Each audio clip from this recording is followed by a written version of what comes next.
ಶ್ರೀಗಳವರು ಶ್ರೀಮನ್ ನ್ಯಾಯಸುಧಾ ಮಂಗಲದ ಮಹೋತ್ಸವದ ಪ್ರವಚನವನ್ನು ನಡೆಸಿಕೊಟ್ರು. ಪ್ರಾರಂಭದಲ್ಲಿ ಇವರು ಶಾಂತಿ ಪಾಠ ಹಾಕುವಾಗ ಹೇಳುವಂಥದ್ದು ಮಂತ್ರ ಇದೆ. ಆಮಾಯಂತು ಬ್ರಹ್ಮಚಾರಿಣ ವಿಮಾಯಂತು ಬ್ರಹ್ಮಚಾರಿಣ ಅಂತ ಹೇಳಿಕೊಂಡು,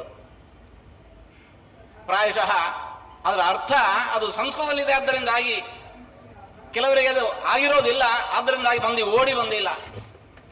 ಅದರ ಅರ್ಥ ಏನು ಮತ್ತೇನಿಲ್ಲ. ಶ್ರೀರಾಮದೇವರು ಮೋಕ್ಷಕ್ಕೆ ಹೋಗುವಾಗ ಹಾಗೆ ಸಮಾಯಾತ ಏ ಮೋಕ್ಷ ಪ್ರದಕ್ಷಿಣ ಅಂತ ಹೇಳಿದ್ರಲ್ಲ, ಹಾಗೆ ಈ ಶ್ರೀಮನ್ ನ್ಯಾಯಸುಧಾ ಪಾಠಕ್ಕೆ ಎಲ್ಲ ಕಡೆದ ವಿದ್ಯಾರ್ಥಿಗಳು ಓಡೋಡಿ ಬರಲಿ ಅಂತ ಅರ್ಥ.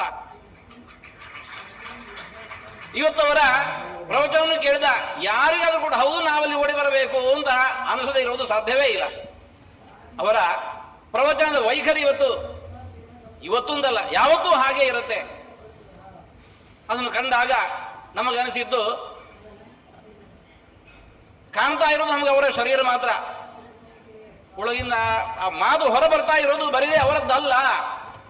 ಅವರೊಳಗೆ ಒಬ್ರು ಕಾಣ್ತಾರೆ, ಅವರೊಳಗೆ ಮತ್ತೊಬ್ರು ಕಾಣ್ತಾರೆ, ಅವರೊಳಗೆ ಮತ್ತೊಬ್ರು ಕಾಣ್ತಾರೆ.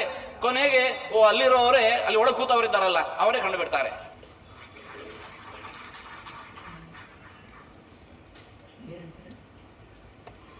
ಪಂಚಾಶತಬ್ದಾನ್ ಸದ್ವಿದ್ಯಾಂ ಯಶ್ ಶಿಷ್ಯಾಂ ಸಮಪಾಠಯತೆ ಸತ್ಪ್ರಮೋದ ಪ್ರವಿಶ್ಯಾದ್ಯ ಸತ್ಯಾತ್ಮಾನಂ ವಿರಾಜತೆ.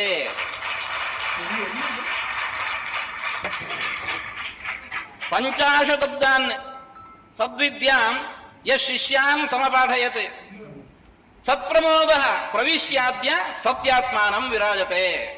ಇವರೊಳಗೆ ಅವರು ಕಾಣ್ತಾ ಇದ್ದಾರೆ, ಅದು ಮತ್ತೆ ಅಲ್ಲಿಗೆ ನಿಲ್ಲೋದಿಲ್ಲ. ಅವರೊಳಗೆ ಮತ್ತೊಬ್ರು ಕಾಣ್ತಾರೆ, ಅವರೊಳಗೆ ಮತ್ತೊಬ್ರು ಕಾಣ್ತಾರೆ. ಕೊನೆಗೆ ಅಲ್ಲಿ ಒಳಗೆ ಕೂತವರಿದ್ದಾರಲ್ಲ ಅವರೇ ಇಲ್ಲಿ ನಮಗೆ ಆ ಪ್ರವಚನದಲ್ಲಿ ಕಾಣಲಿಕ್ಕೆ ಶುರು ಆಗ್ತಾರೆ.